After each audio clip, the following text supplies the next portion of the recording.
বাংলাদেশ পশ্চিমবঙ্গের বিভিন্ন জায়গা থরথর করে কেঁপেছে। ভাইরা আমার, তরুণ যুবকেরা আমার, মুরব্বিয়ানেরা আমার, হে মুসলমান, আমার আল্লাহ জানিয়ে দিয়েছে মানুষ যখন অন্যায়ভাবে দিন ভুলে যাবেন, মানুষ যখন ইসলাম ভুলে যাবেন, মানুষ যখন আল্লাহ এবং রাসূলের নির্দেশনা ভুলে যাবেন, হে তরুণ যুবকেরা, একেবারে তিরমিজি শরীফের হাদিসের মধ্যে এসেছে, তখন তোমরা বিভিন্ন রকম গজব দেখতে পাবে। অগ্নিবায়ু, ভূমিধস, ভূমিকম্প, চেহারা বিকৃত হয়ে যাওয়া, এছাড়া আরো অন্যান্য আলামত তোমরা লক্ষ্য করবে। বন্ধুরা আমার, তরুণ যুবকেরা আমার, মুরব্বিয়ানেরা আমার, রিক্টার স্কেলে ধরা পড়ল ভূমিকম্পের কথা। থরথর করে কেঁপে উঠল কলকাতা, থরথর করে কেঁপে উঠল পশ্চিমবঙ্গের বিভিন্ন জায়গা, থরথর করে কেঁপে উঠল বাংলাদেশ। হে তরুণ যুবকেরা, শুনে রেখে দিন বাবা, এই সমস্ত বিপদ মাঝে মাঝে আসে। ভাই আমার, সায়েন্স বলছে, বিজ্ঞান বলছে, মাটির গভীরে আছে প্লেট, এই প্লেটটা মাঝে মাঝে নড়ে যায়। আল্লাহ কিভাবে কুদরতি ক্ষমতায় মাটির তলায় প্লেট দিয়ে রেখেছে। এই মাটির তলায়, জমিনের তলায় তো শুধু পানি আর পানি, পানি আছে না নাই? আমরা মাটিতে পাইপ ঢোকালে পানি বেরোয় না? বেরোয় না। পানির উপর ভেসে আছি, আল্লাহ কুদরতি ক্ষমতায় প্লেট দিয়েছে। যখনই মানুষ আমরা অন্যায় করি, অপরাধে লিপ্ত হয়, আমার আল্লাহ নারাজ হয়ে যায়। তখন মাঝে মাঝে প্লেটটাকে একটু নড়িয়ে দেন, ওই নড়ালি ব্যাস গুরুম গারাম। বন্ধুরা আমার, তরুণ যুবকেরা আমার, হে আমার মুরব্বিয়ানেরা, শুনে রেখে দিন বাবা, জেনে রেখে দেন। হে মুসলমান, একটু লক্ষ্য করুন, হে মুসলমান একটু খেয়াল করুন। ওয়া আক্কা উম্মাহু, মায়ের বাধ্য হবে যখন সন্তান। এইভাবে আমার নবী এই সমস্ত আসমানি গজবগুলোর কথা বলতে গিয়ে বলেছেন, এরকম গজব তখনই আসবে যখন এই রকম ঘটনা ঘটতে থাকবে। হে তরুণ যুবকেরা, ওয়া আদনা সাদিকাহু, মানুষ বন্ধুর উপর, বন্ধু বান্ধবকে তারা কাছে টেনে নেবে আর নিজের বাম্মাকে দূরে সরিয়ে দেবে। তখন এই রকম আসমানি গজবগুলো আসতে থাকবে। এই রকম আল্লাহর নবী অনেক লিস্ট দিয়েছেন, অনেক নাম দিয়েছেন। যতগুলো নাম দিয়েছেন, যতগুলো কথা বলেছেন, তার ম্যাক্সিমাম সবগুলোই বর্তমান সমাজে ঘটছে। এই তো মাত্র কিয়ামতের আলামত শুরু হয়েছে। হে তরুণ যুবকেরা, গজব একটার পর একটা আসতে থাকবে। যেমন কোন তসবিহ দানা থেকে পুঁতি খুলে যায়, এই পুঁতি খুলে গেলে একটা একটা পুঁতি পড়তেই থাকে। দেখবেন গজব কিন্তু পর পর আসবে, আপনি অবাক হয়ে যাবেন। শত শত মানুষ কোথাও মারা গেল, কোথাও ভূমিকম্প হলো, কোথাও জমিনে দেবে গেল, কোথাও আসমানি গজব আসতে শুরু করল। এইভাবে সারা বিশ্বের চারিদিকে তাকিয়ে দেখুন, মালা খুলে গেলে যেমন পুঁথি ঝরে ঝরে পড়ে, সেই রকম গজব আমাদের মাঝখানে এসেছে। এই সময় কি করবেন? হে তরুণ যুবকেরা, আল্লাহ বলছেন, বান্দারে তোরা আমার দিকে ফিরে আয়, তোরা আমার ইবাদত বন্দেগী কর। যদি আমার ইবাদত বন্দেগী করিস, আমি আল্লাহ কি করব? তবে শোন, হে দুনিয়ার মানুষ শুনে রেখে দাও, হে দুনিয়ার মানুষ জেনে রেখে দাও, ফালিয়াবুদু রাব্ব হাযাল বাইত আল্লাযী আত'আমাহুম মিন জু'ইন ওয়া আমানাহুম মিন খাউফ। তোমাদের উচিত আমি আল্লাহ আমার ইবাদত করা। আমার ইবাদত করলে আমি আল্লাহ তোমাদের ক্ষুধাটা দূর করে দেব। তোমাদের না খেয়ে মরতে হবে না। তোমরা চেষ্টা করবে, খাবারের রুজির সন্ধান করবে, আমি আল্লাহ দেব। ক্ষুধা লাগলে আমি আল্লাহ তোমাকে খাওয়াবো, ওয়াদা দিলাম। তোমরা আমাকে, আমার ইবাদত ভুলে যেও না, আমার নামাজ ছেড়ে দিও না, আমার রাসূলের সুন্নত ভুলে যেও না। ক্ষুধা লাগলে আমি আল্লাহ তোমাদের খাওয়াবো। আর যখন তোমরা ভয় পাবে, তোমরা বিভিন্ন রকম ভয় ভীতির মধ্যে থাকবে, বিভিন্ন রকম ভয় তোমাদের মাঝখানে এসে ঢুকবে। চিন্তা করো না বান্দা, তোমরা আমার ইবাদত করছো, আমি আল্লাহ তোমাদের ভয় ভীতি দূর করে দেব। কত বাহাদুরি, কত শক্তি, কত ক্ষমতা, সব শেষ। ভাইরা আমার, তরুণ যুবকেরা আমার, এইরকম গজবগুলো কেন হয় জানেন? আপনাদের মাঝখানে বলে দিই, এই আসমানি গজব, জমিনি গজব, কখনো ভূমিকম্প, কখনো খরা, কখনো সুনামি, কখনো বন্যা, কখনো আকাশ থেকে বিভিন্ন রকম গজব, অ্যাসিড বৃষ্টি থেকে শুরু করে এই সব আসার পেছনে অনেক কারণ আছে। আমার আল্লাহ বললেন, বান্দারে যদি তোমরা আমার ইবাদতটা ভুলে যাও, আমার নির্দেশনা ভুলে যাও, তাহলে আমি আল্লাহ তোমাদের জানিয়ে দিই তোমরা ক্ষতিগ্রস্তদের অন্তর্ভুক্ত হবে। হাদিস পাকের ভিতরেও আমার আপনার নবী জানিয়ে দিয়েছেন। এ মুসলমান একটুখানি লক্ষ্য করুন বন্ধুরা, আমার তরুণ যুবকেরা, মুরব্বিয়ানেরা শুনে রেখে দেন। হে মুসলমান, যখন মানুষ অল আমানাতু মাগনামান, মানে লুটের মাল, আমানতকে লুটের মাল মনে করবে। আপনার কাছে কিছু আমানত থাকলে মুসলমান আমানতের খেয়ানত করতে পারে না। আমানতের খেয়ানত করা আমাদের দায়িত্ব। আল্লাহর নবী, আল্লাহর রাসূল জানিয়ে দিয়েছেন, এ মনে রাখবেন, মুনাফিকের চিহ্ন হলো তিনটে। আয়াতুল মুনাফিকে সালাসাতুন, আমরা যে মুনাফিক বলি, এই মুনাফিকের নিদর্শন হলো তিনটে। ইজা হাদাসা কাযাবা, যখন কথা বলবে মিথ্যা কথা বলবে। ওয়াইজা ওয়াদা আখলাফা, যখন ওয়াদা করবে তার খেলাফ করবে। ওয়াইজা উতুমিনা খানা, আর আমানত কোনো কিছু গচ্ছিত তার কাছে রাখলে আমানতের খেয়ানত করবে। আছে না নাই? টাকা যাচ্ছ কোথায়? বন্ধু যে তাই আসবে কবে? ঝগড়া যাবে, ঝগড়া না হলে টাকা আর এলো না। বন্ধু বিপদে পড়ে 10,000 চেয়েছিল, আপনি দিয়েছিলেন, এখন জুতো ছিঁড়ে যাচ্ছে, টাকা আর আসে না। কথা ঠিক না ভুল বলেন? এই যে আমানতের খেয়ানত, মানুষ তার চরিত্র নষ্ট হয়ে গেছে। শেরে খোদা আলী হযরতে মুর্তজা কারামাল্লাহু ওয়াজহুকে জিজ্ঞাসা করা হলো, আমি আমার মেয়ের বিবাহ দিতে চাই হুজুর, কিন্তু আমি বড় ভয় পাচ্ছি কোন ফ্যামিলিতে বিয়ে দেব, কোথায় বিয়ে দিলে আমার একমাত্র কলিজার টুকরা কন্যা সুখে থাকবে। এই প্রশ্ন আমাদেরও আছে না নাই? যারা বলেন, হে তরুণ যুবকেরা, হে আমার বন্ধুরা, শুনে রেখে দিন বাবা, জেনে রেখে দেন। হযরতে আলী মুর্তজা কারামাল্লাহু ওয়াজহুকে একজন মানুষ জিজ্ঞাসা করলেন, হুজুর, আমি আমার কলিজার টুকরা কন্যার বিবাহ দেব, হুজুর আমি কোন বাড়িতে বিবাহ দিলে আমার কন্যা সুখে থাকবে? বন্ধুরা আমার, এমন সময়তে হযরতে শেরে খোদা আলী মুর্তজা কারামাল্লাহু ওয়াজহু সেই সময় বলেছিলেন, হে ছেলে শুনে রেখে দাও, তুমি এমন বাড়িতে বিবাহ দিও না যে বাড়িতে নারীর অর্ডার চলে, যে বাড়িতে নারীর নির্দেশনা, নারীর হুকুমেই সেই ঘরটা চলে, এমন ঘরেতে তুমি বিবাহ দিও না। হে ছেলে, 2 নাম্বার, তুমি এমন ঘরে বিবাহ দিও না যে ঘরেতে পুরুষের কথাই চলে, ঘর সংসারটা শুধু পুরুষের কথাই চলে, সেখানে নারীর কোনো কথা চলে না, এমন ঘরেতেও তুমি তোমার কন্যাকে বিবাহ দিও না। হে ছেলে শুনে রেখে দাও, 3 নাম্বার হলো ওই ফ্যামিলিতে বিয়ে দিও না যে ফ্যামিলিতে ঘন ঘন ডিভোর্স দেওয়া আমার রেকর্ড আছে। 3টে জিনিস মেনে নেবে, মনে করে চলবে। এমন ঘরে তোমার মেয়ের বিয়ে দিও না যে ঘরে নারীর কর্তৃত্ব চলে, শুধু নারীর কর্তৃত্ব চললেও সেখানে বিয়ে দিও না। আবার এমন ঘরে বিয়ে দিও না যেখানে শুধু পুরুষের কর্তৃত্বই চলে, নারী সেখানে ভয়ে ভীত অবস্থায় থাকে, এরকম ঘরেও বিয়ে দিও না। তার মানে কত ইসলাম মডার্ন, কত ক্লাসিক, কত বাস্তবিক একবার ভাবুন। অর্থাৎ যে ঘরেতে স্বামী স্ত্রী দুজনেরই কর্তৃত্ব চলে সেই ঘরেতেই বিয়ে দাও। আর 3 নাম্বার, যে ঘরে, যে ফ্যামিলিতে ঘন ঘন ডিভোর্সের রেকর্ড আছে, মানে এই ঘরে মাঝে মাঝে ওরা ডিভোর্স দেয়, তালাক দেয়, কেউ না কেউ দিচ্ছে মাঝে মাঝে, ওই ঘরেতে তোমার মেয়েকে বিবাহ দিও না। দেখেছেন কত সুন্দর ফাইসালা দিয়ে দিয়েছেন।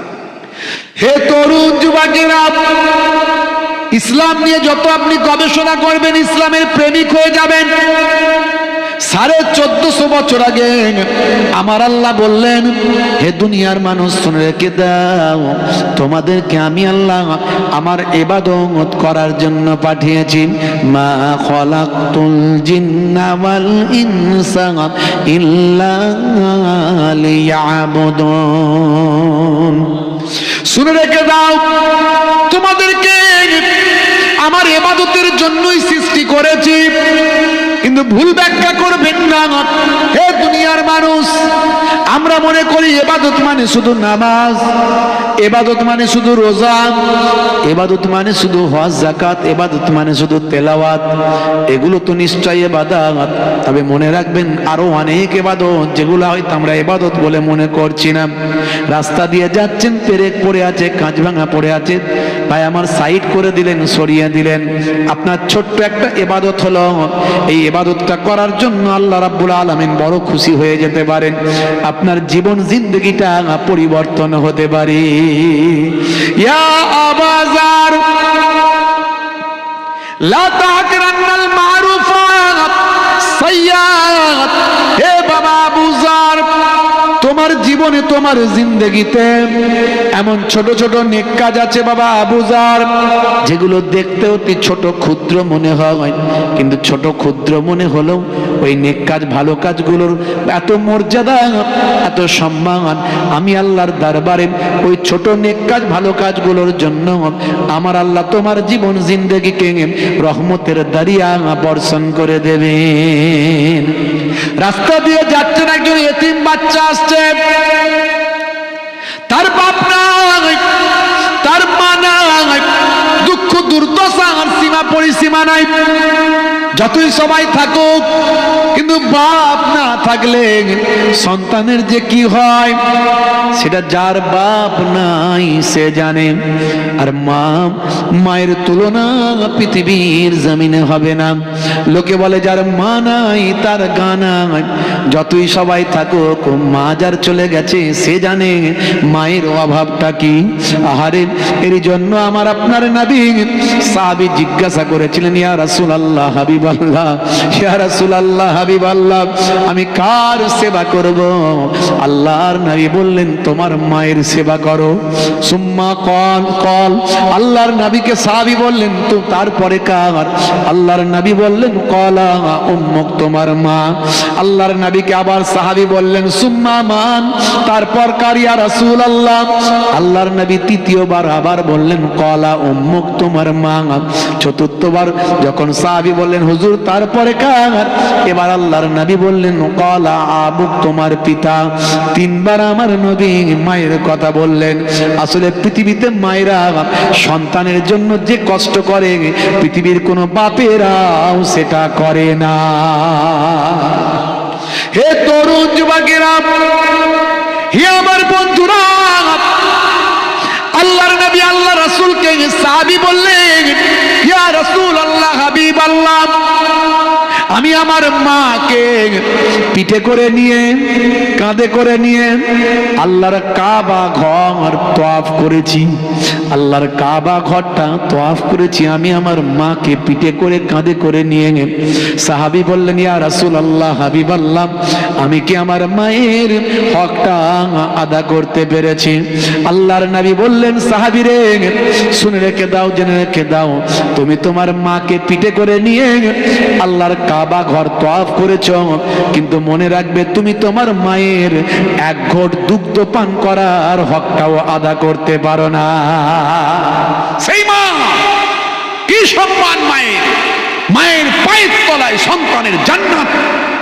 আর আপনি সে মাকে মেজাজ দিয়ে কথা বলছেন, মায়ের সঙ্গে কথা বন্ধ আপনার। মা খারাপ, খারাপ হোক, হোক খারাপ, হোক খারাপ। মা যদি অন্যায় করে থাকে সন্তানের সঙ্গে, বাপ যদি অন্যায় করে থাকে সন্তানের সঙ্গে, সে আল্লাহর দরবারে বুঝিয়ে দেবে, সেটা তার দায়। কিন্তু আপনি যদি খারাপ ব্যবহার করে থাকেন, আপনাকে কিন্তু বোঝাতে হবে। আপনি আপনার হকটা পালন করুন। হযরতে আবু হুরায়রা রাদিয়াল্লাহু তাআলা আনহু, মা তাকে মারতেন মাঝে মাঝে। কেন? সে নবীর শিষ্য হয়েছে তাই, নবীর সাহাবী হয়েছে তাই। আল্লাহর নবী আল্লাহ রাসূল ওয়াজ করছেন। হযরত আবু হুরায়রা রাদিয়াল্লাহু তাআলা আনহু আল্লাহর নবীর খিদমতে এসে বসেছেন। ইয়া রাসূলুল্লাহ হাবিবাল্লাহ, ওয়াজ শেষ হওয়ার পর হযরত আবু হুরায়রা রাদিয়াল্লাহু তাআলা আনহু আল্লাহর নবীকে বলেন, ইয়া রাসূলুল্লাহ হাবিবাল্লাহ, আমি ঈমান গ্রহণ করেছি, আপনার শিষ্য হয়েছি। আমার মা বড় নারাজ, আমাকে তাই মারে, আমাকে মারে। আমি বড় জওয়ান যুবক, এই বয়সে মায়ের হাতে আমি মার খাই। আল্লাহর নবী বললেন, হে সাদিক, তুমি কি বলতে চাও? আমি কি তোমার মায়ের এগেনস্টে কোনো কথা বলবো? না না না না, তোমার মা মারুক আর যাই করুক, তোমার মায়ের বিরুদ্ধে আমি কোনো কথা বলতে পারবো না। আল্লাহর নবীকে সাহাবী বললেন, ইয়া রাসূলুল্লাহ হাবিবাল্লাহ, আমার মায়ের বিরুদ্ধাচরণ করতে আপনাকে বলছি না, আমি আপনাকে এটুকুই বলছি, আপনি হলেন আখিরি জামানার পয়গম্বর, আপনি হলেন জগতের শেষ নবী। আপনি আমার মায়ের জন্য একটু দোয়া চান, আমার মাকে যেন আমার আল্লাহ হেদায়েত দান করেন, আপনার দোয়া কবুল হবে। আপনি হলেন দয়ার নবী, রাহমাতুল লিল আলামিন। আল্লাহর নবী সেই সময় হাত দুখানা তুলে মোনাজাত শুরু করলেন, আল্লাহুম্মা ইহদা উম্মে আবি হুরায়রাতা, আমার আল্লাহ আবু হুরায়রার মাকে আপনি হেদায়েত করুন। আল্লাহর নবীর দোয়া শুধু শেষ হয়েছে, আবু হুরায়রা রাদিয়াল্লাহু তাআলা আনহু আল্লাহর নবীর সাহাবী ছুটতে শুরু করলেন। আবু হুরায়রা বড় শান্ত মানুষ, কোনদিন ছুটে ছুটে যান না। আজকে হযরতে আবু হুরায়রাকে ছুটতে দেখে সবাই অবাক, সবাই আশ্চর্য হয়ে যায়, চিৎকার করে বলে, আবু হুরায়রা ছোট নাম, আসতে যাও, কি হয়েছে একবার বলো, কোনো বিপদ নাকি? আবু হুরায়রা হাত দেখিয়ে বলে, শোনো, এখন আমার কথা বলার সময় নাই। হে তরুণ যুবকেরা, আবু হুরায়রা চিন্তা করে, আমার নবী আমার মায়ের জন্য দোয়া চেয়েছে, আমার নবীর দোয়া বাতাসের আগে ছুটে যায়, হাওয়ার আগে, বাতাসের আগে আমার নবীর দোয়া চাই।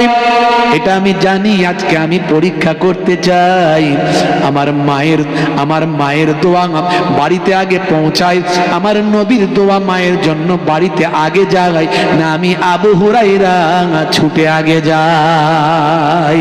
হে তরুণ যুবকেরা, হযরতে আবু হুরায়রা রাদিয়াল্লাহু তাআলা আনহু তিনি বলেন, শোনো হে দুনিয়ার মানুষ, শুনে রেখে দাও, আমার নবীর দুয়ার কত শক্তি। আমি যখন বাড়িতে গিয়ে দরজার সামনে পৌঁছালাম, তখন আমি ভিতর থেকে আওয়াজ পেলাম, আমার মা গোসলখানায় আছেন, পানি ঝরঝর করে পড়ছে। তখনই আমার মনে হলো, আমার নবীর দোয়া হয়তো বাড়িতে আগে চলে এসেছে। আমি মা বলে একবার ডাক দিলাম, আমার মা মিষ্টি স্বরে, ভালোবাসার সঙ্গে, ঈমানের আওয়াজে ভিতর থেকে বলছেন, বাবা আবু হুরায়রা দাঁড়াও, আমি গোসল করছি, পবিত্র হচ্ছি, আমি তোমার নবীর কালেমা পড়তে চাই। জোরে হবে না, জোরে হবে না। দেখেছেন আমার নবীর কি দোয়া আর মায়ের কি মর্যাদা। মাকে সম্মান করলেন, ইবাদত, মায়ের মুখে হাসি ফোটালেন, ইবাদত। হে তরুণ যুবকেরা, বাপ মায়ের চেহারার দিকে, তাহলে বাপকে কি ছোট করবেন নাকি? ঈদের সময় মায়ের জন্য 3টে শাড়ি আর বাপের জন্য একটা লুঙ্গি, এরা ভাবে নাকি?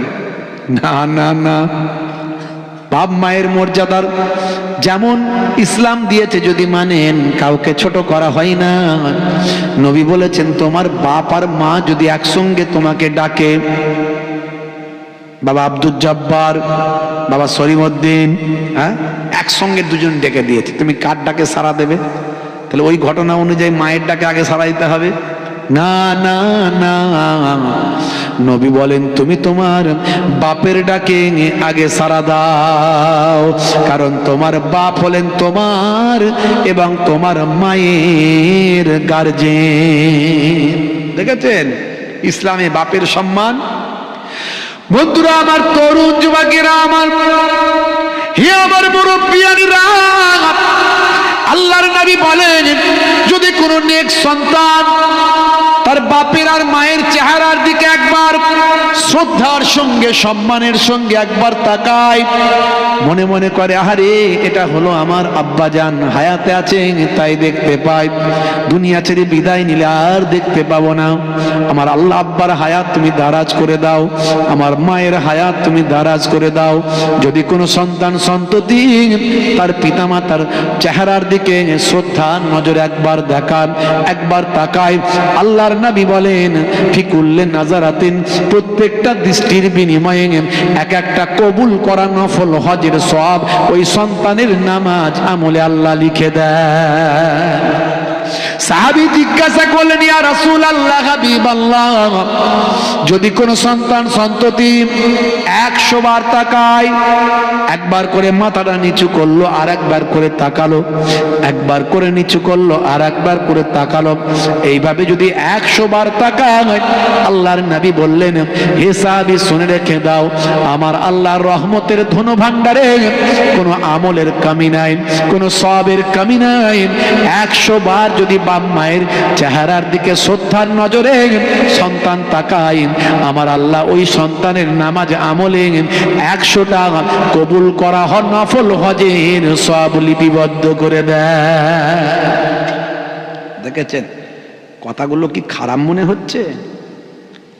কি জি, কেউ খারাপ বলতে পারবে না, মুসলমান তো বলতে পারবে না, অমুসলিমরা বলবে কথাগুলো খুব ভালো। তো যারা আল্লাহ মানে না, নাস্তিক, তারা বলে ভালো, বলতে বাধ্য সব কটাই। যারা নাস্তিক বলেন আর এই বলেন ওই বলেন, যারা ইসলামের কটূক্তি করে তারা ইসলাম জানে না, না জেনে বলে। ইসলাম যারা জেনেছে তারা ইসলামের প্রেমিক হয়েছে। বেটার আর কিছু নাই, এর থেকে ভালো অপশন আর কিছু নাই বাপ। ভালো অপশন কেউ দেয়নি, একটাই অপশন আল্লাহ দিয়েছেন, ইন্নাদ দীনা ইনদাল্লাহিল ইসলাম, আল্লাহর মনোনীত দিন হলো ইসলাম। তা আপনি কি করবেন? একটাই তো অপশন আছে, নিলে নেন, না হলে যান। কি করবেন? নিতেই হবে, এর থেকে ভালো কিছু নাই।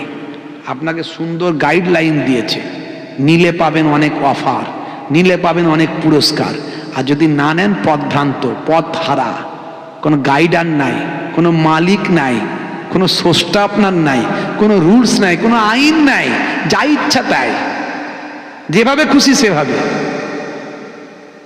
মানসিক স্বস্তি সেখানে নাই, মানসিক শান্তি এখানে আছে যদি রুলসের মধ্যে থাকেন। আপনার যদি মালিক থাকে, একজন আপনাকে ডাঁটার লোক আছে, আপনাকে কন্ট্রোল করার একজন আছে, আপনি অন্যায় করলে বকে দেয়, আপনি পথ হারালে পথটা দেখিয়ে দেয়, আপনি ক্ষুধার্ত থাকলে খেতে দেয়, আপনি দুঃখে থাকলে দুঃখটা মোচন করে দেয়। এই রকম মালিক পাওয়া তো ভাগ্যের ব্যাপার, কথা ঠিক না ভুল? আর যার মালিক নাই, দুঃখ হলেও কেউ মাথায় হাত বোলানোর নাই, বিপদ পড়লে কেউ রাস্তা দেখানোর নাই, তো হও না, হও, অসুবিধা নাই। আমার আল্লাহর কিছু যায় আসে না, 2-4টে ইসলাম থেকে বেরিয়ে গেলে কিছু আল্লাহর যায় আসে না। সারা পৃথিবীতে কম বেশি 200 কোটি মানুষ তারা ইসলাম মেনে চলে, নবীর সুন্নত মেনে চলে, 200 কোটি, বুঝতে পারছেন? তারপরেও কয়েকশো কোটি আছে যারা নবীকে ভালোবাসে, তারা হয়তো তাদের কাছে দিন পৌঁছায়নি বা আমরা পৌঁছাতে পারিনি। প্রতিনিয়ত আমার নবীর শিষ্য বাড়ছে, হাজার হাজার মানুষ বিশ্ব নবীকে গ্রহণ করছে, অ্যাকসেপ্ট করছে, বুঝতে পারছে? হে তরুণ যুবকেরা, হে আমার বন্ধুরা, শুনে রেখে দিন বাবা, জেনে রেখে দেন, আল্লাহ বললেন বান্দারে তোমাকে মরতে হবে, মৃত্যু ছাড়া কেউ রেহাই পাবে না। এ দুনিয়া হলো ক্ষণস্থায়ী আর পরকালটা হলো চিরস্থায়ী। বাল তুসিরুনাল হায়াতাদ দুনিয়া ওয়াল আখিরাতু খায়রুন ওয়া আবকা। হে তরুণ যুবকেরা, এই পৃথিবীতে যা করবে তার হয় শাস্তি সেখানে পাবে, না হলে পুরস্কার সেখানে পাবে। সেই জায়গায় আর কখনো তোমাদের মৃত্যু হবে না। এখানে তোমাদের মৃত্যু হবে, এখানে তোমরা মারা যাবে। কুল্লু নাফসিন যায়কাতুল মউত, প্রত্যেক প্রাণী মাত্রই মৃত্যুর আস্বাদ গ্রহণ করবে। এ তরুণ যুবকেরা, একবার ভেবে দেখো বান্দা, এই পৃথিবীতে আসার আগে তুমি কোথায় ছিলেন? অকুনতুম আমওয়াতান, আমি আল্লাহ বলি তোমরা সবাই মৃত ছিলেন। তোমাকে কেউ বলল না পৃথিবীতে আসার আগে তুমি কি অবস্থায় ছিলেন, কিন্তু আমি আল্লাহ তোমাকে বলছি তোমরা মৃত ছিল, তোমরা মৃত অবস্থায় ছিলেন। ফাআহিয়াকুম, আমি তোমাদের জীবন দিয়েছি। সুম্মা ইউমিতুকুম, আবার তোমরা মারা যাবে। এই পৃথিবী থেকে তোমরা বিদায় নেবে। সুম্মা ইলাইহি তুরজাউন, তোমাদেরকে আমি আল্লাহ আমার কাছে ফিরে আসতে হবে। আর দুনিয়া ও মাজরাআতুল আখিরা, দুনিয়াটা হলো পরকালের শস্যক্ষেত্র। এখানে যা করবেন তার ভালো মন্দ সেখানে পাবেন।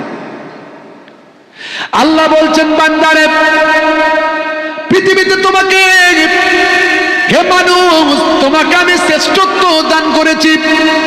লাকাদ কাররামনা বানি আদম, আমি আদমের আওলাদকে উচ্চ মর্যাদা দান করেছি, সম্মানিত করেছি। হে দুনিয়ার মানুষ শুনে রেখে দাও, হে আমার বন্ধুরা শুনে রেখে দেন।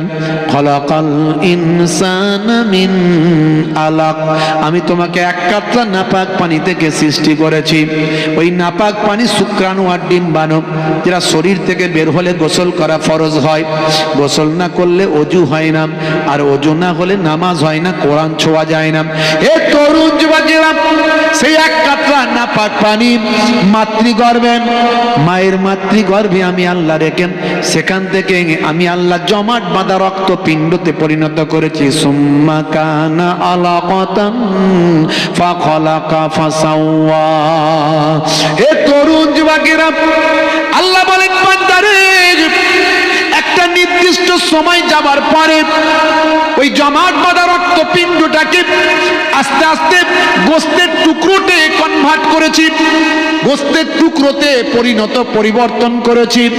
সেই গোস্তের টুকরো থেকে একটা নির্দিষ্ট টাইম ডিউরেশন পার করার পরে আমি আল্লাহ সেখান থেকে পঞ্চ ইন্দ্রিয়, নাসিকা, কর্ণ, জিহ্বা, ত্বক, মাথা দিলাম, হাত দিলাম, পা দিলাম, আস্তে আস্তে মুখাবয়ব দিলাম, আমি মুখাবয়ব দিলাম, আমি আস্তে আস্তে চেহারা দিলাম, জিভ, দাঁত, ঠোঁট কি সুন্দর সুন্দর করে মায়ের পেটের ভিতরে, পানির ভিতরে আমি আল্লাহ কুদরতি ক্ষমতা একটা সন্তান দান করলাম।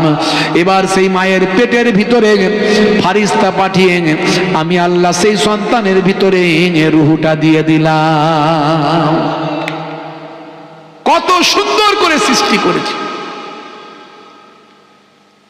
লাকাদ খালাকনাল ইনসানা ফি আহসানি তাকবীর।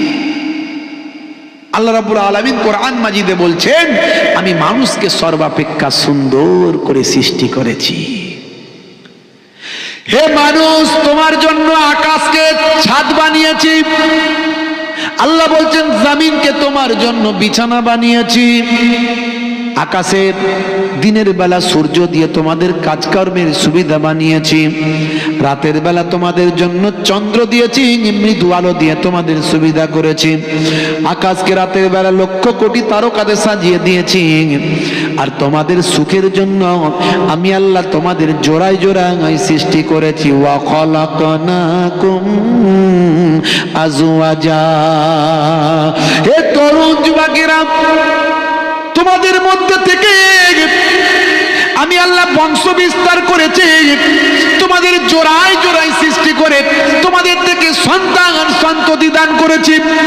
তোমাদের ছেলে মেয়ে আলাউলাদ দিয়ে, তোমাদের বংশ দিয়ে, তোমাদের মধ্যে থেকে সন্তান দিয়ে তোমাদের বংশ বিস্তার করেছি। তোমাদের হৃদয়টা শান্তি দান করেছি। এত কিছু নিয়ামত দিয়েছি বান্দা। কাজ কারবার পেয়েছো, ব্যবসা বাণিজ্য পেয়েছো, চাকরি বাকরি নকরি পেয়েছো, ইজ্জত পেয়েছো, সম্মান পেয়েছো। তোমার শরীরের দিকে যদি একবার তাকাও, তোমার শরীর নিয়ে যদি গবেষণা করো, দেখো আমি আল্লাহ কত সূক্ষ্মভাবে তোমার শরীরকে তৈরি করেছি। তোমার জিহ্বার ভিতরে আমি আল্লাহ 3 ধরনের জায়গা বানিয়েছি, 3টে স্টেজ তৈরি করেছি। যেখানে মিষ্টি পাও সেখানে টকের টেস্ট পাও না, যেখানে টক পাও সেখানে ঝালের টেস্ট তুমি পাবে না। আমি আপনি জানি, বিজ্ঞান সেটা বলে দিয়েছে। হে তরুণ যুবকেরা, হে আমার বন্ধুরা, হে আমার মুরব্বিয়ানিরা শুনে রেখে দিন বাবা, আল্লাহ বলছেন বান্দারে এত কিছু তোমাকে দান করলাম, বায়ুর মধ্যে থেকে তুমি অক্সিজেন নিচ্ছ, বায়ুতে সবচেয়ে বেশি আছে নাইট্রোজেন, নাইট্রোজেন প্রায় 70%, এ তরুণ যুবকেরা কম বেশি পড়েছিলাম ছোটবেলায়, সবচেয়ে বেশি আছে নাইট্রোজেন, তার সঙ্গে অসংখ্য গ্যাস বায়ুতে মিলেমিশে একাকার, hydrogen, carbon dioxide, oxygen, helium, আরো অনেক গ্যাস সেখানে আছে।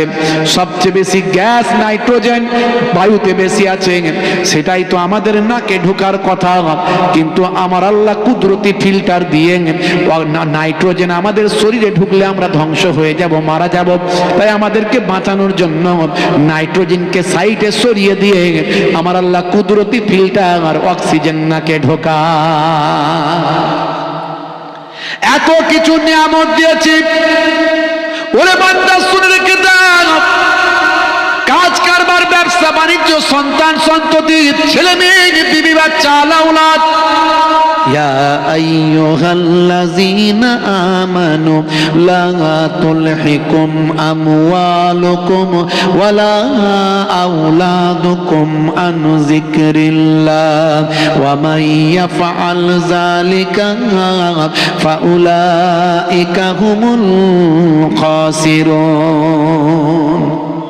শুনে রেখে দাও হে দুনিয়ার মানুষ, শোনো, তোমরা তোমাদের মাল মাতা, সন্তান সন্ততি, তোমাদের ছেলে মেয়ে, আওলাদ, তোমাদের কাজ কারবার পেয়ে জানো তোমরা আমি আল্লাহকে যেন ভুলে না যাও। যদি আমি আল্লাহকে ভুলে যাও তাহলে তোমরা পরক্ষণে ক্ষতিগ্রস্তদের অন্তর্ভুক্ত হবে, ধ্বংসপ্রাপ্তদের অন্তর্ভুক্ত হবে। আমরা বিপদের মধ্যে আছি, মাঝে মাঝেই আমাদের উপর গজব আসছে না আসে না? বলেন একটু হ্যাঁ হু দেন, কি জি গজব আসছে না আসে না? হে তরুণ যুবকেরা, হে আমার বন্ধুরা, শুনে রেখে দিন বাবা, জেনে রেখে দেন, রাতের বেলা যদি 1 ঘন্টা দিনের তালিমটা যদি নেন, কোরআন হাদিসের আলোচনাটা যদি 1 ঘন্টা শোনেন, বক্তা যদি বলার মতো বলতে পারে, শ্রোতা যদি শোনার মতো শুনতে পারে, ওই 1 ঘন্টার তালিম ওয়াজের কত বড় গুরুত্ব। এটা আমার বাপদাদু নানা জানের কথা নয়, এটা হলো স্বয়ং দোজাহানের বাদশাহ রাহমাতুল লিল আলামিনের কথা। আল্লাহর নবী বলেন, তাদারিসুল ইলম, ইলমের দার্স নাও, ফিল লাইলি, রাতের বেলা, সাআতান মানে হলো 1 ঘন্টা, অনলি 1 আওয়ার এট নাইট, রাতের বেলা যদি 1 ঘন্টা দিনের তালিমটা তুমি নিতে পারো, কোরআন হাদিসের দার্সটা যদি নিতে পারো, ওই 1 ঘন্টার তালিমটা আল্লাহর নবী, দয়ার নবী বলেন, খায়রাত দুনিয়া ওয়াল খায়রুম মিন আহিয়াইহা, অর্থাৎ সারা জীবন ধরে যত নফল কাজ করেছো, ভালো কাজ করেছো, নফল ইবাদত করেছো, সারা জীবন ধরে নফল ইবাদত করার থেকে 1 ঘন্টা আর ওয়াজ শোনা অনেক ভালো। এটা আমার নবী পাকের কথা। তাই আমি যে সমস্ত কমিটির ছেলেরা এই কাপাসিয়া গ্রামের সব আজকে গ্রিন ড্রেস পরে বসে আছে, বা আরো সব আছে, অনেকে হয়তো ড্রেস পরতে পারেনি, ভালো লাগছে তাদের সান্নিধ্য, পরিবেশ, তাদের যে ইউনিটি, ঐক্য, মহাব্বত, ভালোবাসা, তারা আজকে যে কাজটা করেছে গ্রামবাসীদের সহযোগিতায়, পাড়া প্রতিবেশীদের সহযোগিতায়, মুরব্বীদের দোয়ায়, বাচ্চাদের আন্তরিকতায়, মা বোনেদের দোয়ায়, সহযোগিতায় বড় কাজ করেছে, জান্নাতের বাগান করেছে। অন্য কিছু করতে পারতো, কোনো নাচ গানের আসর করতে পারতো, তারা টাকাটাকে অন্য জায়গায় কাজে লাগাতে পারতো, তারা আমাদের ঈমানকে মজবুত করার জন্য চেষ্টা করেছে। আল্লাহ তাআলা আমাদের কবুল করেন, বলো আল্লাহুম্মা আমিন। হে তরুণ যুবকেরা, হে আমার বন্ধুরা, আজকের আলোচনায় আমি আপনাদের একটু ঈমানটাকে মজবুত করার চেষ্টা করব। আপনার আজকের আলোচনায় আমি আপনি যাতে একটু আমল করতে পারি তার জন্য একটু তাকিদ করব, একটু বোঝানোর চেষ্টা করব। এই দুটো হলো উদ্দেশ্য। একদিকে ঈমানকে মজবুত করো, আর একদিকে বান্দা ইবাদত করো। এই দুটো কাজ যদি আমরা করতে পারি, দুনিয়াতেও কামিয়াবি হব আর আখিরাতেও কামিয়াব হব। দুনিয়ার মানুষ আমাদের স্যালুট করবে, আর কিয়ামতের দিনেও স্যালুট পাবো। মৃত্যুর পরে ফারিস্তারা আমাদের ওয়েলকাম করবে। বন্ধুরা আমার, তরুণ যুবকেরা আমার, হে আমার মুরব্বিয়ানিরা, হে যুবকেরা, শুনে রেখে দিন বাবা, আমার আল্লাহ কোরআন মাজিদের ভিতরে বললেন, হে দুনিয়ার মানুষ শুনে রেখে দাও, জেনে রেখে দাও, ইয়া আইয়ুহাল্লাযীনা আমানুত্তাকুল্লাহ হাক্কা তুকাতিহ ওয়া লা তামুতুন্না ইল্লা ওয়া আনতুম মুসলিমুন। এই ঈমানদারেরা, তোমরা আমি আল্লাহকে ভয় করো, ভয়টা করার মতো ভয় করো। আল্লাহকে ভয় করা দুনিয়ার কোন মানুষকে ভয় করার মতো নয়। হে তরুণ যুবকেরা, আল্লাহকে ভয় করা মানে আল্লাহ দেখছেন, আল্লাহ জানছেন, আল্লাহ সবই লক্ষ্য রাখছেন। আপনি গোচরে অগোচরে, স্বেচ্ছায় অনিচ্ছায়, আপনি লুকিয়ে প্রকাশ্যে যা কিছু করেন সবই আল্লাহর খবরে আছে। হে তরুণ যুবকেরা, আল্লাহ বলছেন, বান্দারে তোমরা আমি আল্লাহকে ভয় করো, ভয়টা করার মতো ভয় করো, অর্থাৎ পরিপূর্ণভাবে আল্লাহকে মানো।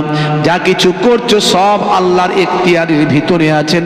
সব কেরামান কাতিবিন লিপিবদ্ধ করছেন। ওয়া কেরামান কাতিবিনা ইয়ালামুনা মা তাফআলুন। হে তরুণ যুবকেরা, সিসি ক্যামেরা বসানো আছে, লুকানোর কোনো জায়গা নাই।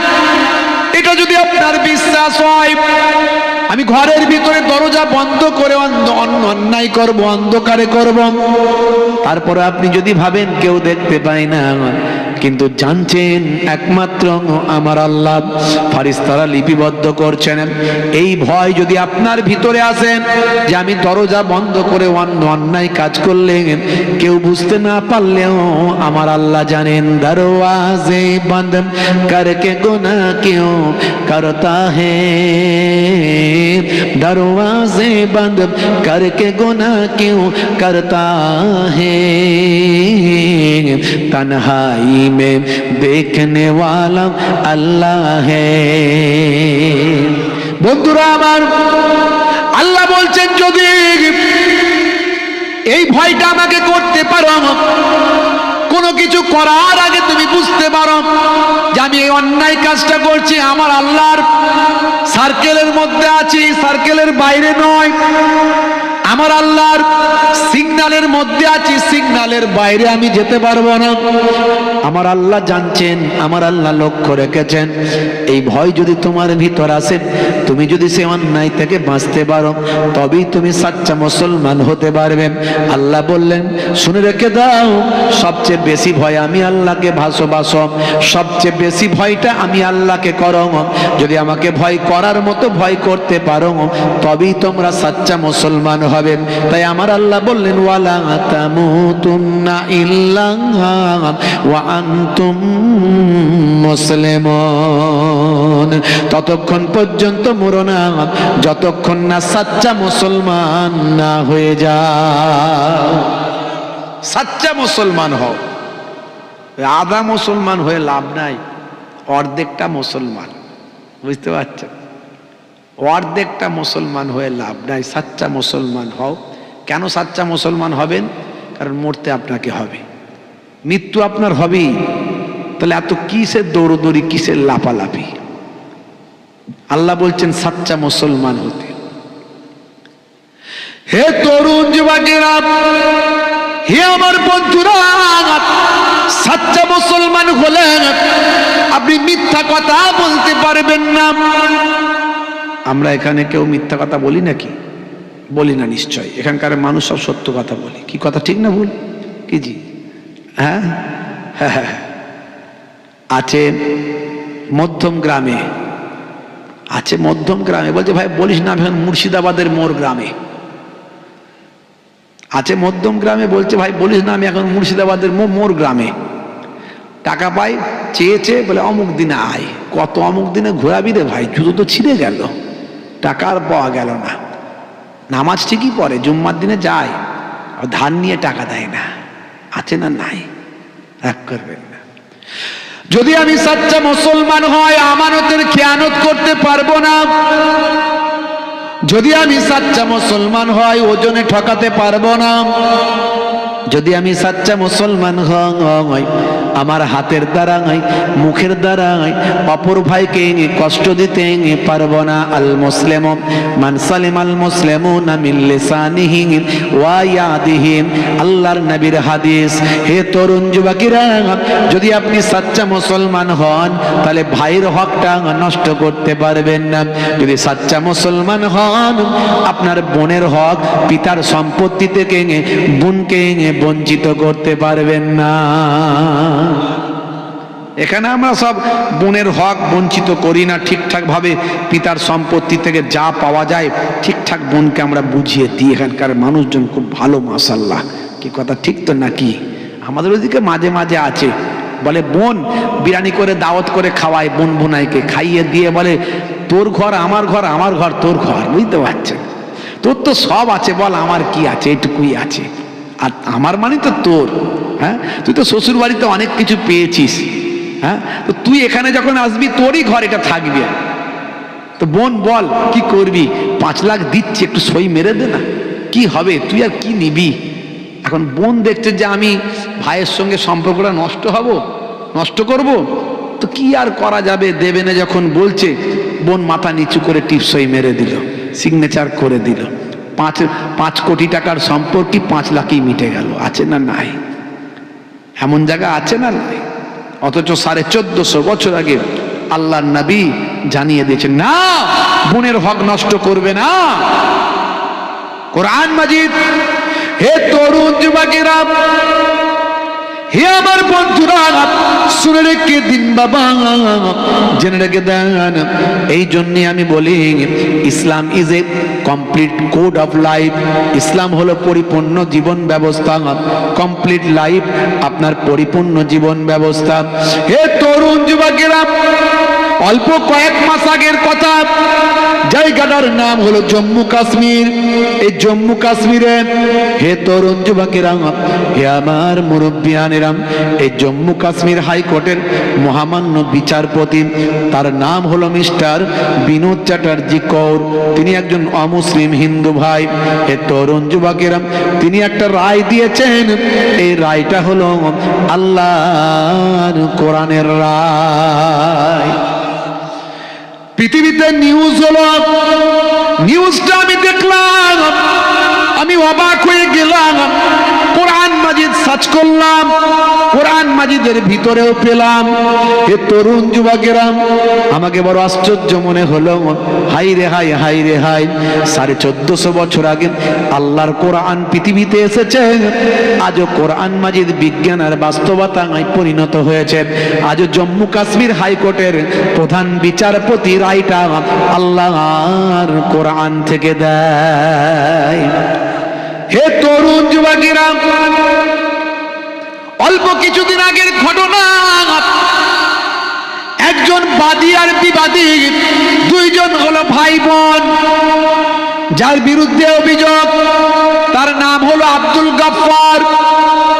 এই আব্দুল গাফফার আজ থেকে 40 বছর আগে পিতার মৃত্যুর পরে সে তার বোনকে বঞ্চিত করেছে পিতার সম্পত্তি থেকে। 40 বছর আগের কেসটা আজকে মামলা হয়েছে, রায়টা বের হয়েছে। হে তরুণ যুবকেরা, বিচারপতি কৌর, বিনোদ চ্যাটার্জি কৌর, আব্দুল গাফফারকে ভাই আমার এজলাসে তুলেছেন, কাঠগড়ায় তুলেছেন। হে আব্দুল গাফফার, আজ থেকে 40 বছর আগে একটা মামলা হয়েছে, তার রায় আজকে। আপনার পিতার সম্পত্তি থেকে আপনি আপনার বোনকে বঞ্চিত করেছেন। আপনাকে দেখে মনে হচ্ছে আল্লাহওয়ালা মানুষ, ধার্মিক মানুষ। আপনার মুখে আমি দাঁড়িয়ে দেখতে পাচ্ছি আপনি তো মুসলমান, বলে হ্যাঁ। নামাজ পড়েন, বলে হ্যাঁ। হজ করেছেন নাকি, বলে হ্যাঁ। বলে আপনি তো একেবারে পরিপূর্ণ একজন ধার্মিক মানুষ। আচ্ছা বলুন তো, আপনি কি এটা যেটা করেছেন এটা কি ঠিক করেছেন? আপনার পিতার সম্পত্তিতে আপনার বোনের কি কোনো অধিকার নাই? আব্দুল গাফফার মাথা নিচু করে আছে। সেই সময় মিস্টার বিনোদ চ্যাটার্জি কৌর বললেন, বুঝেছি, আজ থেকে 40 বছর আগে তখন হয়তো আপনি এতটা ধার্মিক ছিলেন না, এতটা হয়তো ধার্মিক ছিলেন না তখন, তাই হয়তো ভুল করেছে। তবে শোনেন, এই মামলার রায় যখন আমাকে দিতে হবে তখন আমার মনে হয়েছে কোরআনে, আপনাদের কোরআন মাজিদে, নবীর হাদিস পাকে সব কিছু বলা হয়েছে। আপনাদের সব কিছু জীবন ধারণের জন্য একেবারে আপনার লাইফে যা যা প্রয়োজন, কিভাবে করবেন, সব নির্দেশনা দেওয়া হয়েছে। এ তরুণ যুবকেরা, আমি চিন্তা করলাম এ ব্যাপারে কোরআন মাজিদে কি কিছু বলা হয়েছে? সম্পত্তি ভাগ বটরার ব্যাপারে কোরআনে কি কিছু বলা হয়েছে? আমি কয়েকজনের সাহায্য নিলাম, আমি নিজেও স্টাডি করলাম। আপনার রায়টা দেওয়ার জন্য আল্লাহর কোরআন পড়লাম। আমি দেখলাম আপনার রায়টা আল্লাহ আর কোরআনে যথাযথ লেখা আছে। হে আব্দুল গাফফার, আপনার রায়টা আমি আজকে আল্লাহর কোরআন মাজিদ থেকেই দেব। হে তরুণ যুবকেরা, মিস্টার বিনোদ চ্যাটার্জি কৌর সেই সময় তিনি কোরআন মাজিদের একটা আয়াত তিনি পড়লেন। এই কোরআন মাজিদের এই আয়াতটা কোথায় আছে? আপনার বাড়িতেও কোরআন মাজিদ আছে। এখন কোরআন মাজিদ পড়া বড় সহজ। বিজ্ঞানের ডেভেলপমেন্টের কারণে আমরা সহজে কোরআন পড়তে পারি, কোরআন বুঝতে পারি, আর কোরআন মাজিদ পড়ে কি আছে সেটাও জানতে পারি। এই কোরআন মাজিদ যত পড়ছেন পৃথিবীর শিক্ষিত মানুষেরা, তত তারা দেখছে কোরআন মাজিদের ভিতরে একটা অবৈজ্ঞানিক কথা তারা খুঁজে পাননি, অবাস্তবিক, অমানবিক কথা তারা খুঁজে পাননি। কোরআন মাজিদের ভিতরে যা আছে আজকের যুগে বিজ্ঞান আর বাস্তবতায় পরিণত হয়েছে। যে খোলা মন নিয়ে কোরআন মাজিদ পড়ে সে কোরআনের প্রেমিক হয়ে যায়। যে খোলা মন নিয়ে আল্লাহর নবীর জীবনী পড়ে সে বিশ্ব নবীর শিষ্য হয়ে যায়। হে তরুণ যুবকেরা, মিস্টার বিনোদ চ্যাটার্জি কৌর সেই সময় কোরআন মাজিদের একটা সূরা বললেন। সেই সূরাটার নাম হলো সূরা নিসা। কোরআন মাজিদ মোবাইলে ডাউনলোড করে নেবেন। আরবিতে পড়তে পারেন না, বাংলায় উচ্চারণ করে পড়বেন। 2 লাইন 5 লাইন করে যেগুলো পড়বেন তার মানেগুলো কি আছে জানবেন। দোকানে বসে আছেন, কারবারে আছেন, অফিসে আছেন, রাস্তাঘাটে, ট্রেনে, বাসে আছেন, একটু করে কোরআন মাজিদ 10 লাইন 20 লাইন করে পড়তে শুরু করবেন। আপনার 1-2 বছরের ভিতরে আপনি দাগ দিয়ে মনে করে করে রাখবেন। একবার পড়তে পড়তে মানে সহ আপনার ভাই আমার সারা কোরআন মাজিদটা এক খতম আপনার পড়া হয়ে যাবে। পৃথিবীর প্রত্যেকটা বই পড়লে জ্ঞান অর্জন হয়, আর পৃথিবীর একটা কিতাব সেটা হলো আল কোরআন, পড়লে জ্ঞান অর্জন তো হয়। প্রত্যেকটা অক্ষর পড়ার বিনিময়ে আমার আল্লাহ 10টা করে নেকি দেয়। হে তরুণ যুবকেরা, হে আমার বন্ধুরা, আপনি অবাক হয়ে যাবেন। আপনার ঈমানটা মজবুত হবে। আপনার ঈমানটা মজবুত করার জন্য আজকে আমি এই কয়েকটি ছোট ছোট কথা বলছি। হে তরুণ যুবকেরা, মিস্টার বিনোদ চ্যাটার্জি কৌর কোরআন মাজিদের একটা সূরা বললেন। সূরার নাম হলো সূরা নিসা, আয়াত নাম্বার হলো 30। এই 30 নাম্বার আয়াত তিনি পেশ করলেন। এখানে আমার আল্লাহ বলছেন, ইউসিকুমুল্লাহু ফি আওলাদিকুম লিজ্জাকারি মিসলু হাজ্জিল উনসাইন। হে তরুণ যুবকেরা, আমার আল্লাহ বলছেন, হে দুনিয়ার মানুষ, তোমাদের সন্তানদের সম্পদকে আমি আল্লাহ নির্দেশ দান করছি। তোমাদের পুত্র যেটা পাবে সেটা হলো 2 কন্যার সমান। হে দুনিয়ার মানুষ, তোমাদের পুত্রদের সম্বন্ধে আমি আল্লাহ নির্দেশ প্রদান করছি। তোমাদের পুত্ররা যেটা পাবে সেটা হলো 2 কন্যার সমান, অর্থাৎ একজন পুত্র পাবে 2 কন্যার সমান। তার মানে একজন কন্যা একজন পুত্রের অর্ধেক। হে আব্দুল গাফফার, আপনার কোরআনে বলল পিতার সম্পত্তি থেকে পুত্র যা পাবে তার অর্ধেক পাবে কন্যা। আজকে আমি রায়টা ঘোষণা করে দিলাম আল্লাহর কোরআনের যথাযথ রায়। এই রায়ের উপর তো আর বড় রায় হতে পারে না। শুনে রেখে দেন আব্দুল গাফফার, আপনি আপনার পিতার সম্পত্তি থেকে যা পেয়েছেন তার অর্ধেক পাবে আপনার বোন। ইসলামে কারো হক নষ্ট করা হয়নি। আপনার বোন আপনার আব্বার সম্পত্তি থেকে অর্ধেক পাবে, আবার শ্বশুর বাড়িতে যেহেতু তার সম্পত্তি আছে তারও ভাগ বটরায় কোনো কম হলো না, আপনারও হলো না আর আপনার বোনেরও হলো না। জোরে বলুন সুবহানাল্লাহ। ইসলাম কেমন ন্যায় বিচার করেছে, জোরে বলুন সুবহানাল্লাহ। আমরা এখানে সব মোটামুটি এগুলো জানি এবং ঠিকঠাকভাবে আমাদের বোনেদের বুঝে টুঝে দিই। কথা ঠিক না ভুল? না দিই না? যদি না দেন কিন্তু হবে না। ও নামাজ যদি বোন যদি ক্ষমা না করে, ও নামাজও কাজে লাগবে না, দাঁড়িয়েও কাজে লাগবে না। রাগ করবেন না। আমরা বিরাট বড় হজ করে চলে এসি, আছে না না এমন লোক, কত মানুষকে মেরেছে, কত মানুষের জ্বালিয়েছে, কত মানুষের অত্যাচার করেছে, এখন পকেটে পয়সা আছে, চলো পরপর 3 বার হজ করব। কাজ হবে না মানে কি? জি, আল্লাহ বলছে হবে না।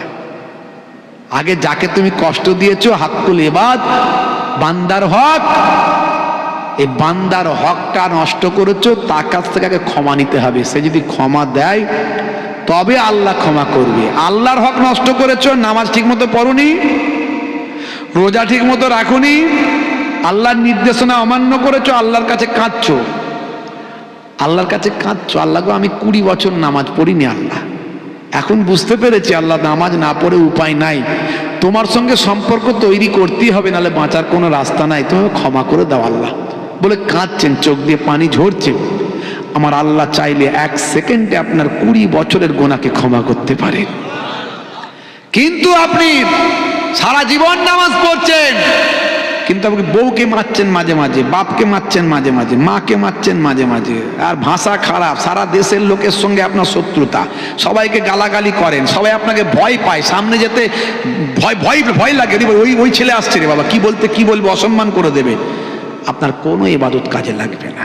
এই জন্য আগে মানুষ হতে হবে, তারপরে মুসলমান।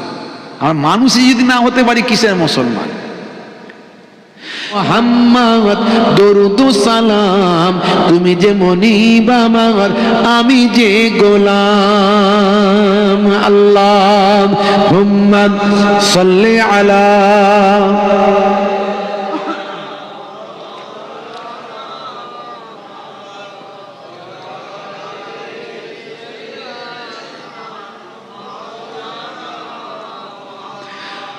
ও গো নবী দয়াময় ক্ষমা করো, ওরা তোমায় চেনে না, রহম করো। ও গো নবী দয়াময় ক্ষমা করো, ওরা তোমায় চেনে না, রহম করো। তুমি কত দয়াবান, তুমি কত মেহেরবান, তুমি কত দয়াবান, তুমি কত মেহেরবান। মাইকেল জ্যাকসনও চিনেছিল।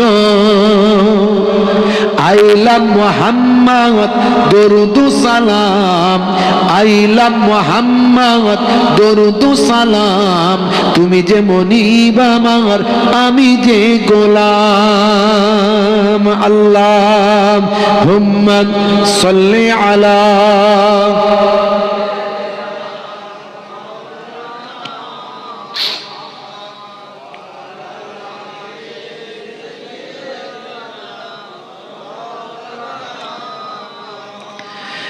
এক ছিল নারী কাঁটা দিত, ও গো নবী তোমার কষ্ট হতো। এক ছিল নারী কাঁটা দিত, ও গো নবী তোমার কষ্ট হতো, একদিন বিমারে ওই নারী পড়িলে, একদিন বিমারে ওই নারী পড়িলে, তুমি তাকে দেখিতে গেলে ওগো। হাই হাই নবী মুগ্ধ সবাই, হাই হাই নবী মুগ্ধ সবাই, ওই নারী ইমানের সাদটা যে পায়। জোরে হবে না, জোরে হবে না। আইলাম মুহাম্মদ দরুদু সালাম, আইলাম মুহাম্মদ দরুদু সালাম, তুমি যে মনিব আমার, আমি যে গোলাম। আল্লাহুম্মা সাল্লি আলা।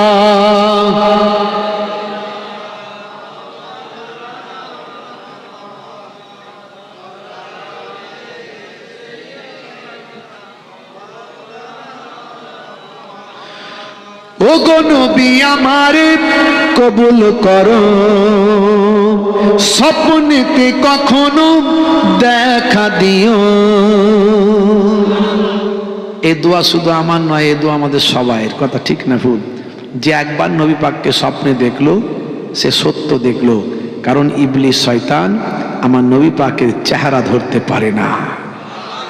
আর যে আমার নবীকে একবার দেখে নিল, ওয়াজাবাত লাহু সাফাতি, আল্লাহর নবী বলেছেন তার জন্য সাফাত করা আমার জন্য ওয়াজিব হয়ে গেল। আহ কি নবী আমার!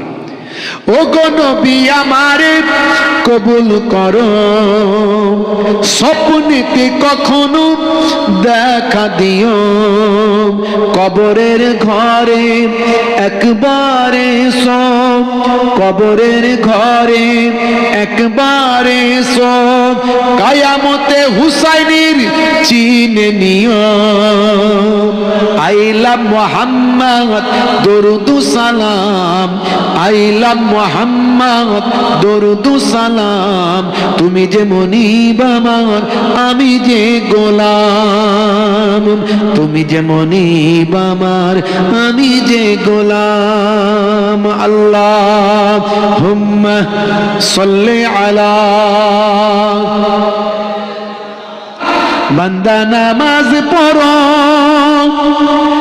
আঁকড়ে ধরো, ছেড়ো না নামাজ এর জীবনে, করো না কাজা হবে যে সাজা, দোজখ ঠিকানা আখিরাতে, দোজখ ঠিকানা আখিরাতে। ফজর গেল ঘুমে ঘুমে, জোহর বেলাতে কাজ, আসর গেল আসর আড্ডায়, মাগরিব হেলা ফেলায়।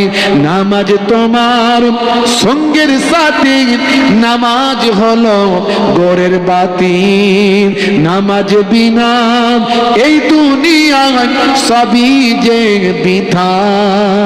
বান্দা নামাজ পড়ো, আঁকড়ে ধরো, ছেড়ো না নামাজ এই জীবনে, করো না কাজা হবে যে সাজা, দোজখ ঠিকানা আখিরাতে, দোজখ ঠিকানা আখিরাতে। আল্লাহ রাব্বুল আলামিন আমাদের দোজখের ঠিকানা থেকে হেফাজত করুন, জাহান্নাম থেকে রক্ষা করুন। বলুন আল্লাহুম্মা আমিন, বলুন আল্লাহুম্মা আমিন। কারা কারা নামাজি হবে একটু হাত তুলে দেখান তো দেখি। অনেকে হাত তুলছেন না, নামাজি হবেন না নাকি? নামাজ পড়েন তো কি হয়েছে, হাতটা তোলেন না বাবা, আল্লাহকে সাক্ষী। নারে তাকবীর। হাত তোলেন, হাত তোলেন, হাত তোলেন। ক্যান্সার হতে পারে, টিউমার হতে পারে, প্যারালাইসিস হতে পারে, হার্ট অ্যাটাক করতে পারে। তোলেন না বাবা, তোলেন না, তোলেন। নারে তাকবীর, নারে তাকবীর। সিলসিলা হক মুজাদ্দিদুজ জামান, সিলসিলা হক মুজাদ্দিদুজ জামান, পীরনগর হরিণখোলা দরবার শরীফ, আহলে সুন্নাহ ওয়াল জামাত, কাপাসিয়া গ্রামের ইসালে সব কর্মী বৃন্দ, শ্রোতা বৃন্দ, নারে তাকবীর। আল্লাহকে সাক্ষী রাখলাম কি আজ মারা গেলে কাল 2 দিন 3 দিন পরে কেউ খবর রাখবে না, কবরে চলে যেতে হবে বাপ। নামাজ ছেড়ে দিয়ে কেউ জান্নাতে যেতে পারবে না। নামাজ পড়ুন, আল্লাহর রহমত হবে। আল্লাহ নিজে বলেছেন আমার রহমত হবে, বিপদ মুক্ত হবে, তোমার দোয়া কবুল হবে, আল্লাহ তোমার কল্যাণ জীবনে কামিয়াবি দান করে দেবে। নামাজ একদিকে বললাম, আর একদিকে সবচেয়ে বড় নবীর সুন্নত, সেটা হলো মুখের দাড়ি। দাড়ি যদি বড় না রাখতে পারেন, যদি সমস্যা ফিল করেন, ছোট হলেও রাখুন, ছোট হলেও রাখুন। এখন তো বিরাট কোহলি দাঁড়িয়ে রেখেছে, হরভজন সিং রেখেছে, লিওনেল মেসি রেখেছে, নেতা মন্ত্রী, খেলোয়াড়, প্লেয়ার, প্রধানমন্ত্রী, বর্তমান এক্স প্রাইম মিনিস্টার, এক্স প্রধানমন্ত্রী, সেও রেখেছে। আর দাড়ি হলো মুখের সৌন্দর্য, কিন্তু আমরা সৌন্দর্য মনে করে নাই, নবীর সুন্নত। কথা ঠিক না ভুল? তাতে দাড়িটা ছোট হোক, আজ ছোট আছে, ইমানি শক্তি বেড়ে গেলে মুহিবুল্লাহ হুসাইনির থেকে বড় দাড়ি হয়ে যাবে। তার আগে যদি মরে যান, কবরে দেওয়ার পরে মুনকার নাকির ফারিস্তা যখন ঢুকবে, বলবে মান রব্বুকা, দেখতে পাবে নবীর সুন্নতটা ছোট হলেও মুখে রাখা, হতে পারে ওই দাড়িটাই হবে নাজাতের জারিয়া। জোরে হবে না? বলুন ইনশাআল্লাহ, বলুন ইনশাআল্লাহ। কতদিন বেঁচে আছেন কেউ গ্যারান্টি দিতে পারবে না। মানুষ মরে গেলেই হয়ে যাবে লাশ, আর লাশ কবরে যাওয়ার আগে চলে যাবে বাঁশ। কোন কাপড় আপনি পরবেন আপনি জানেন না, যে তৈরি করেছে সেও জানে না, যে বিক্রি করছে সেও জানে না।